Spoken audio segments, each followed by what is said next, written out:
Hey guys, Hackersploit here, back again with another video, and welcome to the Black Arch series where I'll be taking you through installing Black Arch, configuring it and getting set up for pen testing, forensics or any other security research that you might be into. Many of you might have realized that I do have a Black Arch video out there, but that was quite a while ago and I really had a bad microphone. So I thought, why not revamp the entire series and sort of bring life to it, because Black Arch is a distro that I haven't covered on this channel and I really like it. So here it is, and let's get started. So for those of you who are unaware of what Black Arch is and what it's used for, here's a bit of an introduction. You can check out their website at blackarch.org. So Black Arch is an Arch Linux based penetration testing distribution for pen testers and security researchers. The repository contains 2,296 tools, which is quite a lot. And you can install the tools individually or in groups, and I'll show you that right now when we're talking about the downloads and the live ISO.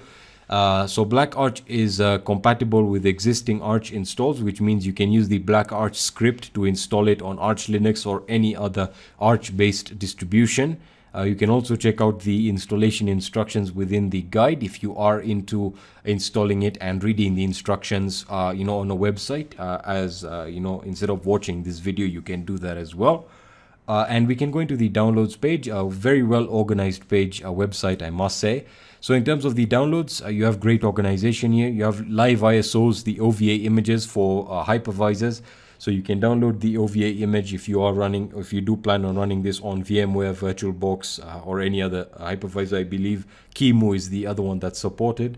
You can also install it on top of Arch Linux, which is done through a script. You can then install it from the ISO, which is what we're doing as well. We also have the ARM versions right over here that allow you to install it on embedded devices and devices like Raspberry Pi, etc. Right? So we're going to be working with the live ISOs. Now, when talking about the OVA images, the reason I'm not downloading and using an OVA image is because I want to take you through the installation process in case you ever want to go through it. If you do plan on using this in a virtual machine, I recommend just downloading the OVA image, but it's also good to know how to install it directly, right? And you have to do it if you are going to be installing this on top of an Arch-based distribution or on Arch Linux itself. So it's about 30 gigabytes. So the total install size is from 30 to about 40 gigabytes. Do take that into consideration when specifying your hard drive or your disk space, rather. So we are going to be working with the live ISO right over here, and this is the complete version. This contains all the packages that we'll be using, so this can be installed offline. However, I do not recommend that. I do recommend that you are connected to the internet. You then have the net install ISO. The net install ISO essentially comes with the base system, and then you can specify what packages you want installed, which is great. So many people like installing Arch Linux primarily using the net install ISO, so setting it up exactly how they want. And that's really the power of Arch for those of you who have installed it and for those of you who use Arch Linux on a daily basis, right? So I've downloaded the live ISO, and that is about 12 gigabytes. So do take that into consideration. So for the purpose of this installation, I'll be doing this on a virtual machine. So I already have the Black Arch VM set up. Let me show you my virtual machine settings. So you can see that I've specified a memory of about 2 gigabytes, which is perfect for me. I'll be setting up swap as well. As for processors, I have 2 processors with 2 cores, giving us 4 cores, which is great. And the network mode I'm in is going to be in bridged because I do want it to connect directly to the physical network and therefore to get an IP assigned so that we can access it even via SSH. That's pretty much all my settings for the VM. Now, in talking about storage, I've specified about 80 gigabytes as I will be also having other files on it, and I'll be installing things like utilities, desktop environments, which will all come in later videos. But make sure to specify disk size or have enough space for you to install other utilities and store various files. I recommend 80 to 100 gigabytes. That's perfectly fine. If you're performing very basic pen testing, if you are going to be storing files, you might want to increase it as you feel fit, right? So I'm just going to hit OK, and we are pretty much good. So let me just power on the virtual machine and let it load up into the installer or into the boot manager. So there we are. So we can boot directly into Arch Linux, that is using standard software or free software. You then have you can also boot into Black Arch Linux, that is using non-free software. We want to stay as far away from that as possible.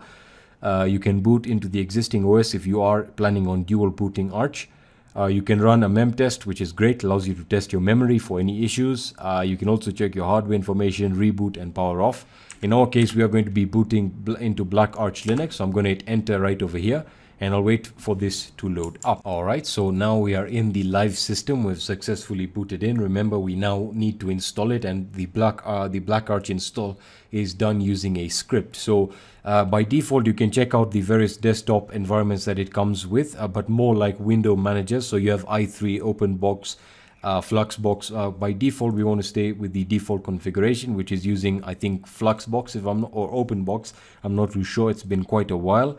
And you can specify your language directly here. So the default credentials for logging in into the live system is root for the username and Black Arch for the password. Right, so I'll just hit enter and we should be into the live system. I'll wait for this to load up. You should see that I've zoomed into the actual size of the screen right now so that you can see exactly what's going on. Right, so if you right click, you have the Black Arch menu, which is pretty much all that you have available to you. As for the terminals, Black Arch uses Xterm and you have different colors, so you can use red, green, yellow and white. And when I'm talking about the colors, I'm referring to the actual color of the font, right? For browsers, we have Firefox and Chromium, so we are sticking to free software. For network, we have the Wicked GTK or GUI manager. So this is your network manager, so we can open that up, and this allows you to manage all your interfaces, connect, disconnect, properties, etc. As for the other options, we have the Black Arch menu, which contains all the pen testing tools. So as I said, we are in the live system, which means we can play around with all of the features, and once you're ready to install, we can begin. Right, so to get started with the install, you want to open up a terminal. I'm just going to load up a red one here. All right, so to synchronize the packages, we type in pacman, and we want to type in a capital S, which is synchronize, and of course a lowercase y there. All right, so it's going to synchronize the package databases, and then we can get started with the installation process. Right, so we'll wait for all of the packages to be updated here, or all the databases to be updated. There we are, we're almost done, Black Arch, and we're ready to go. All right, so installing Black Arch is extremely simple. All we need to type in is Black Arch install. Now, when many of you actually talk about the installer script having issues, you can configure the installer script by going to the actual directory. So that is under, let me use nano, that is under user bin Black Arch install. I believe, is it install or installer? I believe it is install. So if I hit enter, so yeah, this is the installer script. You can configure it if you are experiencing any issues. In my case, I simply want to type in Black Arch install, and that should start the installation process for us. So I'm going to hit enter, and there we are. Welcome to the Black Arch Linux installer. It's going to ask you to specify one from the available installation modes. So you can install from the Black Arch repository, and that is done online. You can do it from the live ISO, which is what we have, and that's what we're going to be using. And you can also install it from the sources, which is what you would be doing if you're using the net install. In our case, we're installing it from the live ISO, so we don't have to download any of the packages and files. We're going to hit option 2, hit enter. As for the available output modes, we have quiet and verbose. Verbose is going to output or give us an output of what's going on during the installation. So MKFS, pacman, all the various logs of data will be displayed to us. Of course, we want to have that in case we have any trouble installing a particular package. We want to know about that. For the locale, you can set a locale. You can also list the available locales. In our case, I'm going for the default locale, which is English US. So the default locale can be selected by hitting enter. All right, and that is the default locale. As for the key map, again, you can list the available key maps, and you can select the default one. So I'm going to set a key map. It's going to ask for a default key map. So we're going to say US. You can specify UK, French, etc. So US, that is the default one. I'm going to enter, and it's going to ask me for my host name. I'll just call something my box, something like black box, something like that. As for the hard drive setup, it's going to list all the available hard drives for installation. Now, when talking about drives and the amount points in Linux, it's very simple. SD stands for storage device, and then you have the storage device and the lettering for the mount points. So if I had another drive, they would be SDA and SDB, right? So storage device A, storage device B. If I had a third drive, it would be storage device C. In our case, we only have one drive and we need to select that one. So I'm going to say SDA, hit enter. It's going to ask us if we wish to install Black Arch Linux with any other operating system like Windows or any other Linux. So it's asking us if we are performing a dual boot. We are not performing a dual boot, but the reason it asks this is so that it does not interfere with the MBR for Windows or the master boot record for Windows, which is extremely important. And it's great to see that Black Arch offers this option so that you don't mess up your master boot record. In our case, I'm just going to hit no. And because I am not dual booting, now it's going to start the partitioning process.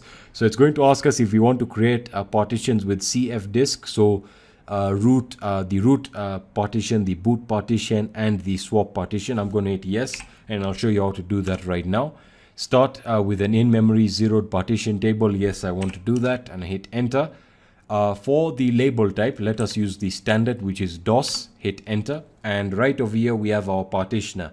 Alright, so this is extremely simple to partition, especially with Black Arch, because there is a sort of like a graphical experience to it. So we have free space. You can see that we have the device, the boot, whether or not it is the bootable partition. You have the amount of sectors and the size, and of course in this partition manager you have your the abbreviation G is for gigabyte and M is for megabyte, as you'll see in a second, and the ID type.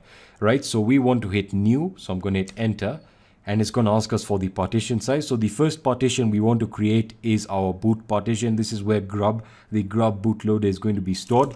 I like giving this about 1 gigabyte or 500 megabytes because that's exclusively going to be used by the grub bootloader. So there we are, we have 500 megabytes, and you can see maybe followed by M for megabytes, G for gigabytes, or T for terabytes, right? So you can also configure sectors if you want. I'm going to specify 500 megabytes, and this is going to be a primary partition. I'm going to hit enter. So the partition type is fine, Linux is fine. That means it's going to use the latest one, which is XT4. That is the latest format. We want to make this device bootable, which is important. So we want to navigate using the arrow keys onto bootable and hit enter, and something interesting happens. You can see that we get this little asterisk here, which tells us that SDA1, which is our boot drive or our boot partition, is now bootable, and that's important because that's where grub is going to be stored, right? So now we need to go into the free space, and you can do that by navigating using the down arrow key, and we want to hit new. We now want to create our swap partition. I know a lot of people are against swap nowadays and they say it's not really useful, but hey, I'm showing you how to configure it the right way. So I'm going to keep that to 1 gigabyte because the total RAM I have anyway is 2 gigabytes.